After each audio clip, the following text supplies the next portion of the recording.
Oke, assalamualaikum warahmatullahi wabarakatuh, sobat semuanya. Selamat pagi, selamat siang, selamat sore, selamat malam, dimanapun Anda berada yang sedang menonton video ini. Kali ini saya akan menjelaskan tentang syarat sahnya akad nikah, yakni pilar pernikahan Islami. Jadi buat sobat semuanya, silahkan buka mata lebih lebar dan pasang telinga dengan baik supaya apa yang akan kita pelajari nanti bisa diterima dengan baik. Baik, pernikahan dalam Islam adalah ikatan suci yang membutuhkan pemenuhan syarat-syarat tertentu agar sah di mata syariat. Memahami pilar-pilar ini sangat penting bagi setiap muslim yang akan melangsungkan pernikahan. Baik, dalam akad nikah, kehadiran wali dan saksi itu merupakan pondasi dari akad nikah, ya. Tidak sah suatu pernikahan kecuali dengan kehadiran seorang wali dan dua saksi yang adil, ya. Kehadiran mereka adalah rukun yang tidak bisa ditinggalkan dalam akad nikah. Ya. Wali nikah di sini harus bertanggung jawab menikahkan mempelai wanita yang memastikan kemaslahatannya dan memenuhi syarat syar'i, ya. Yang kedua, dua saksi, yakni menyaksikan akad nikah, memastikan terpenuhinya ijab kabul dan menjadi bukti sahnya pernikahan. Dua pilar ini menjadi syarat sahnya nikah. Tentu kalau rukunnya ada laki-laki, ada perempuan, ada wali, ada dua saksi, kemudian ada ijab kabul, ya. Tapi kalau di sini yang kita tekankan di sini adalah wali dan saksinya. Lanjut, syarat-syarat wali dan saksi yang adil. Oke, ya. Untuk menjadi wali dan saksi yang sah dalam akad nikah terdapat 6 syarat utama yang harus dipenuhi. Syarat-syarat ini memastikan integritas dan keabsahan proses pernikahan. Yang pertama adalah Islam.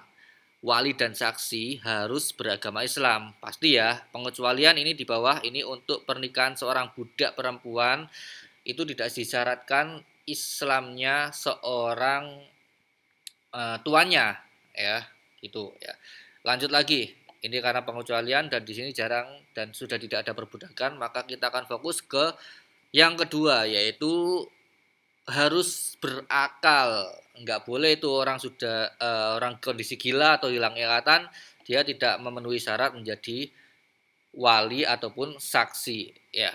Selanjutnya adalah berjenis kelamin laki-laki. So pasti wali dan saksi harus laki-laki. Selanjutnya adalah sudah balik mencapai usia dewasa menurut syariat, sudah akil balik ya, sudah tahu ya kan ya akil balik itu seperti apa. Selanjutnya adalah merdeka. Wali dan saksi nggak boleh orang yang menjadi budak. Karena sekarang sudah nggak ada perbudakan, maka kita fokus ke yang selanjutnya, ya, yaitu adil, memiliki integritas moral yang tinggi dan tidak fasik. Artinya si wali dan saksi ini bukan orang-orang yang suka mabuk-mabukan atau suka bermaksiat dan lain sebagainya. Harus adil. Kebalikan dari adil adalah dolim. Selanjutnya kita lanjut. Nah, di sini ada daftar urutan wali nikah berdasarkan prioritas dalam syariat. Dalam Islam terdapat urutan prioritas siapa yang berhak menjadi wali nikah bagi seorang wanita. Maksudnya adalah walinya si perempuan, ya. Urutan ini harus ditaati demi kemaslahatan dan keabsahan pernikahan. Jadi ada urutannya nih, ada prioritasnya nih. Kalau si prioritasnya ini masih bisa menjadi wali, maka turunannya masih belum bisa, ya kan? Harus diprioritaskan yang atas dulu. Nah, yang atas yang mana nih? Nah, yang atas ini adalah ayah kandung dari anak perempuan. Ya, sudah pasti ya, kalau ayah kandungnya masih ada maka dan sudah memenuhi syarat, maka ayah kandung ini yang berhak menjadi wali. Kalau tidak ada ayah kandung, maka ke atasnya lagi yaitu kakek, ya, kakek ayah dari ayah, ya. Selanjutnya, kalau tidak ada kakek, maka saudara laki-laki seayah seibu, saudara laki-laki kandung ya. Kalau tidak ada saudara laki-laki seayah dan seibu, maka saudara laki-laki seayah saja juga bisa, ya. Kalau tidak ada ayah anak kalau tidak ada saudara laki-laki seayah saja, maka anak laki-laki dari saudara laki-laki seayah seibu atau keponakan dari saudara kandung. ya. Kalau nggak ada keponakan, maka bisa keponakan dari saudara seayah saja. Nah, kalau tadi kan saudara kandung, sekarang keponakan dari saudara seayah. Berarti apa? Ponakannya dulur atau saudara seayah, gitu ya. Selanjutnya kalau nggak ada keponakan dari saudara seayah, maka lanjut ke selanjutnya yaitu paman dari ayah, saudaranya ayah, ya, pamannya, ya, bukan bibi ya. Kalau bibi nggak bisa kan syaratnya harus laki-laki. Selanjutnya kalau nggak ada paman dari ayah, maka anaknya paman atau sepupu laki-laki, gitu, ya. Selanjutnya kalau nggak ada sepupu laki-laki, maka ini khusus bagi seorang budak, yaitu tuan yang memerdekakannya, ya, bagi seorang budak. Kalau nggak ada tuan yang memerdekakannya, artinya masih belum bermerdeka nih, belum merdeka, maka ahli waris ashab dari tuan yang memerdekakannya. Maksudnya ini masih sudah merdeka ya, maaf ya, sudah merdeka, maka ahli warisnya adalah ahli warisnya, maka apa namanya walinya adalah ahli waris dari tuan yang telah memerdekakan si budak tadi. Ya. Selanjutnya kalau ke semuanya itu tidak ada, maka yang berhak menjadi wali di sini adalah wali hakim atau wali hakim. Iya sama ya, hakim atau wali hakim. Ya, gitu ya. Dan itu tentu saja dari pihak KUA yang akan mengurusnya nanti. Oke, kita lanjut ke materi selanjutnya, yaitu khitbah lamaran.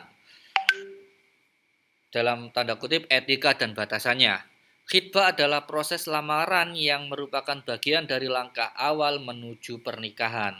Namun ada aturan syariat yang harus ditaati nih terkait waktu dan kondisi pelamaran. Yang pertama adalah tidak boleh melamar wanita dalam masa iddah. Yakni tidak diperbolehkan menjelaskan lamaran dan berniat menikah dengan wanita yang masih dalam masa iddah. Apa itu masa iddah? Yaitu masa tunggu setelah cerai. Yakni wanita kalau sudah cerai atau ditinggal mati suami itu ada masa tunggunya. Kalau dicerai itu 3 kali masa suci. Kalau ditinggal mati suami itu ada 4 bulan 10 hari. Ya, itu. Selanjutnya adalah diperbolehkan setelah iddahnya selesai. Nah, kalau setelah iddahnya selesai, maka lamaran diperbolehkan. Setelah wanita tersebut selesai dari masa iddahnya, ini adalah bentuk penghormatan terhadap hak-hak wanita dan aturan syariat. Oke. Baik, selanjutnya adalah wanita mahram. Apa itu wanita mahram? Yaitu wanita yang haram dinikahi. Ada kelompok wanita tertentu yang haram dinikahi dalam Islam karena ikatan mahram. Memahami siapa saja mereka sangat penting untuk menjaga kemurnian nasab dan keluarga.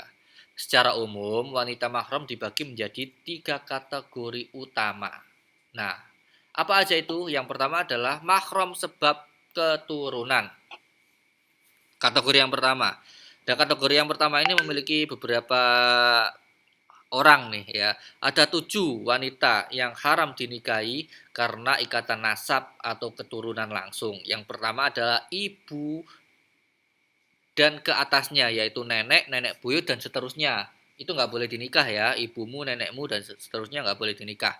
Selanjutnya adalah anak perempuan, itu mahram ya. Mahram itu apa? Nggak boleh dinikah ya. Kalau bukan mahram berarti boleh dinikah. Sehingga kalau yang bukan mahram itu kan biasanya haram untuk salaman ya, haram bersentuhan. Anak perempuan ke bawah, cucu perempuan, cicit perempuan itu nggak boleh dinikahi. Selanjutnya adalah saudara perempuan, baik itu kandung, seayah atau seibu itu haram dinikahi. Selanjutnya adalah bibi dari ibu dan bibi dari ayah. Ya, ini dua ini haram dinikahi. Bibi kandung ya, bibi kandung, bukan bibi ipar, tapi bibi kandung. Selanjutnya adalah anak perempuan dari saudara laki-laki. Berarti apa? Keponakan dari saudara laki-laki.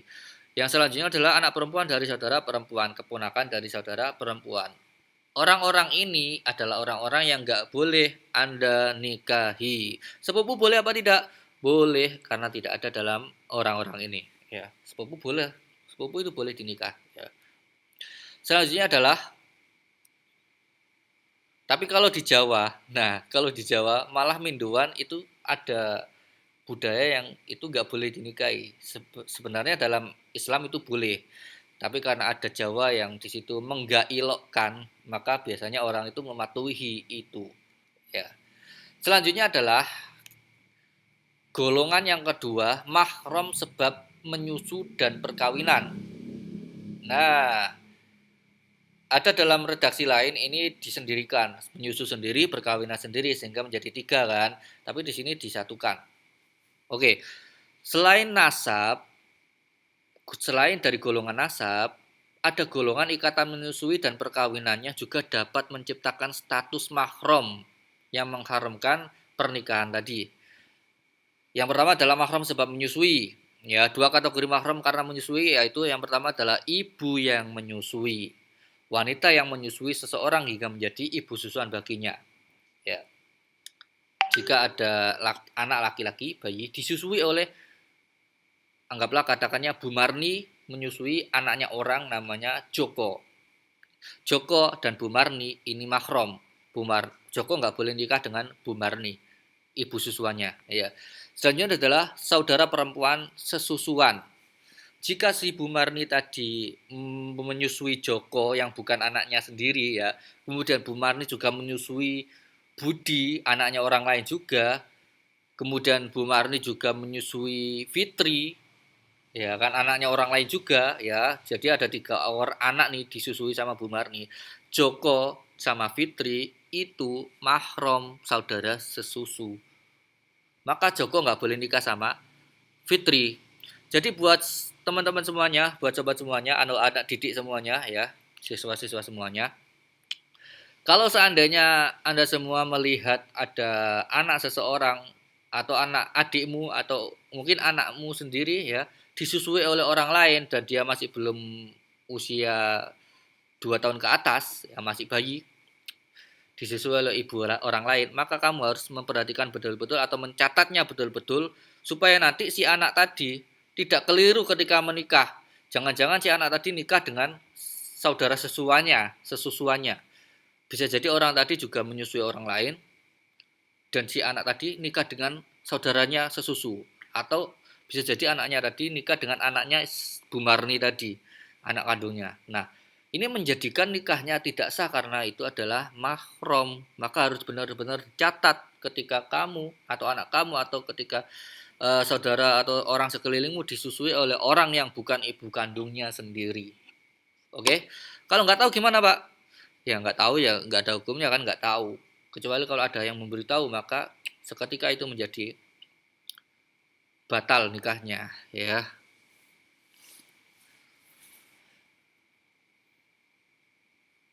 Atau mungkin ada referensi yang lain dari beberapa kitab yang lain, mungkin bisa didiskusikan di kolom komentar ya. Selanjutnya adalah mahram dari sebab perkawinan. Nah, kalau tadi sebab persusuan, sekarang sebab perkawinan. 4 kategori mahram karena ikatan perkawinan. Yang pertama adalah ibu, istri atau mertua. Mertua itu nggak boleh selamanya, nggak bukan itu mahram selamanya, walaupun sudah tidak bersama istri, misalkan cerai atau ditinggal istrinya, maka mertua tetap mahram. Ya.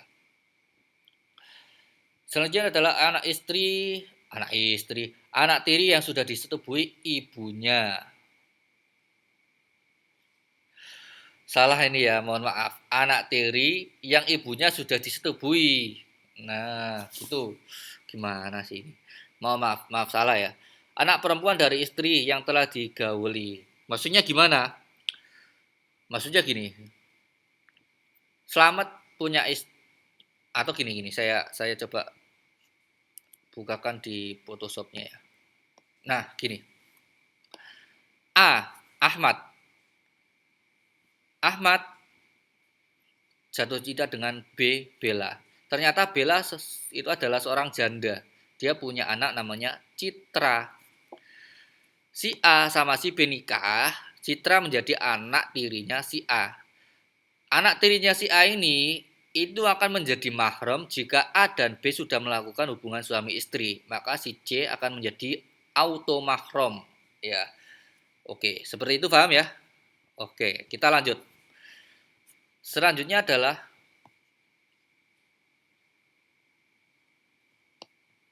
mana tadi? Oke. Anak, bukan anak sih. Istri ayah, istrinya ayah. Berarti apa? Ayah tiri maksudnya, ya. Istri ayah. Gini. Tadi kan gitu ya. Ke sini. Ya. Kalau tadi gini, ini punya siapa ini? Namanya enaknya itu. R. Rudi. Rudi anaknya Ahmad. Ahmad suka dengan Bella. Ternyata Ahmad dan Bella nikah. Maka Rudi dan Bella itu sudah menjadi mahram.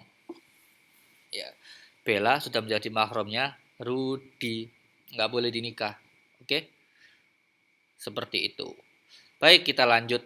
Selanjutnya yang keempat adalah siapa ini? Kalau tadi mertua, kemudian anak tiri yang ibunya sudah digauli, kemudian istrinya ayah, ya, ibu tiri, kemudian istrinya anak, berarti apa menantu, ya. Tadi kan mertua haram dinikahi, menantu juga haram, kebalikannya, ya, seperti itu. Oke, selanjutnya, kalau tadi mahram sebab menyusu dan perkawinan ya, kategori yang kedua. Kategori yang ketiga sekarang, mahram sebab mempersatukan dan sesusuan. Oke, mahram sebab mempersatukan. Oke. Beberapa kondisi juga menciptakan status mahram yang perlu diperhatikan dalam syariat pernikahan. Satu, satu sebab mempersatukan. Diharamkan menikahi saudara perempuannya istri maksudnya ya. Menikahi saudara. Maaf saya salah potong tadi. Diharamkan menikahi saudara perempuannya istri atau saudara ipar secara bersamaan. Tidak boleh pula mempersatukan seorang wanita dengan bibinya dari pihak ayah ataupun ibu dalam satu pernikahan. Ini untuk menjaga hubungan kekerabatan dan menghindari konflik. Oke, paham nggak? Oke, saya akan jelaskan supaya lebih gamblang. Di sini ada A. Ahmad suka dengan Bella. Bella punya saudara namanya G. G ini siapa? Gita. Bella dan Gita ini saudara kandung. Maka ketika A sudah nikah dengan Bella, A nggak boleh wayoh dengan Gita. Wayoh itu apa ya bahasa Indonesianya? Madu. Nggak boleh madu dengan Gita. Artinya si A punya dua istri, Bella dan Gita. Itu nggak boleh. Kecuali kalau Bella sudah meninggal atau sudah cerai, maka A boleh nikah dengan Gita. Nah, yang nggak boleh itu mengumpulkan menjadi satu nikah yang bareng. Ya. Punya dua istri maksudnya ya, dua istri yang dua-duanya saudara kandung. Nggak boleh. Selanjutnya kalau tadi saudara kandung, maka selanjutnya yang diharamkan lagi adalah bibi. Ya. Ketika A sudah punya istri, Ahmad sudah punya istri Bella, maka Bella ini kan punya ibu nih. Nah, ibu ini punya saudara namanya E. E ini siapa ya? Eva. Bella dan Eva adalah bibi. A ini nggak boleh nikah dengan Eva ketika si Bella ini masih berstatus istrinya A. Gitu ya. Nggak boleh menikah dua orang. Yang orang itu adalah Bella dan Eva. Kecuali kalau Bella sudah meninggal atau Bella sudah cerai, maka A boleh nikah dengan Eva. Yang artinya itu adalah, yang statusnya adalah bibinya Bella. Tapi kalau dua-duanya masih statusnya istri, itu nggak boleh. Ya. Sampai di sini paham ya? Ya, saya lanjut lagi ke hukum susuan. Ini agak butuh konsentrasi yang tinggi ya, makanya Jenengan semuanya harus buka mata lebar-lebar dan pasang telinga lebar-lebar. Hukum susuan sama dengan keturunan. Apa itu maksudnya? Secara umum, hubungan mahram karena susuan memiliki hukum yang sama dengan mahram karena nasab. Artinya, semua yang haram dinikahi karena nasab, itu juga haram dinikahi karena susuan. Nah, kita akan ulas ya, maksudnya apa nih? Saudara sesusu. Dalam kategori rodok, bahasa Arabnya, itu juga berlaku nasab-nasabnya. Apa itu? Maka kita akan mundur ke belakang lagi. Ya, ini kan nasab nih, mahram dalam segi nasab. Ada ibu ke atas, anak perempuan ke bawah, saudara perempuan, bibi dari ibu, bibi dari ayah, anak perempuan. Nah, ketika ini adalah statusnya rodok atau rodok itu apa susuan, maka gini, ibu susuan itu juga mahram, ya kan? Si Marni punya anak susuan, anaknya orang lain yang disusukan ke Ibu Marni namanya Joko kan. Joko dan Ibu Marni itu mahram ya. Ma, Bu Marni mahramnya Joko, tidak boleh dinikah. Begitu juga jika karena ini anak perempuan nggak ikut ya, ini ya saya skip dulu ya. Masa perempuan nikah dengan perempuan nggak mungkin kan. Selanjutnya adalah saudara perempuan. Saudara perempuan maksudnya apa? Berarti tadi Joko dengan Fitri. Kan Fitri juga disusui oleh Bu Marni. Maka Joko yang juga disusui dengan Bu Marni itu saudara perempuannya Fitri, saudara sesusu. Itu juga makrom, si Fitri makrom. Bibi dari jalur ibu. Nah, ini ibu makromnya kan tadi Bu Marni. Jika Bu Marni punya saudara namanya Bu Mirna, maka Bu Mirna ini juga menjadi makrom dari Joko. Ya, gitu. Selanjutnya bibi dari ayah dan selanjutnya anak perempuan dari saudara laki-laki, ponakan. Nah, anak perempuan dari saudara perempuan, ponakan juga. Ya, ponakan berarti apa? Anaknya Fitri. Kalau saudara laki-laki berarti anaknya Budi. Budi kan tadi juga disusui oleh Bu Marni. Jadi Bu Marni ini punya 3 anak susuan, Joko, Budi, sama Fitri. Ternyata Budi punya anak perempuan, maka anaknya Budi tadi mahram dengan Joko. Joko nggak boleh nikah dengan anaknya Budi. Begitu juga anaknya Fitri, juga nggak boleh nikah dengan Joko. Itu berlaku ya, status nasab dalam rodok atau persusuan itu berlaku. Ya, memahami batasan-batasan ini memastikan pernikahan yang sah dan diberkahi sesuai dengan tuntunan agama. Baik, cukup sekian aja masalah pernikahan di sini yang sebagian besar saya ambil dari kitab takrib. Mohon kalau misalkan ada koreksian karena ini masih dalam satu madhab Syafi'iyah. Kalau ada perbedaan, bahkan madhab Syafi'iyah juga ada beberapa perbedaan, bisa dituliskan di kolom komentar. Jika yang saya sampaikan ini salah, karena manusia sudah pasti tidak pernah luput dari kesalahan, mohon diingatkan ya di kolom komentar. Kita belajar sama-sama. Yang lebih tahu bisa memberitahu, yang kurang tahu bisa mencari tahu. Sampai di sini dulu akhirul kalam. Wabillahi taufik wal hidayah, waridha wal inayah. Wassalamualaikum warahmatullahi wabarakatuh.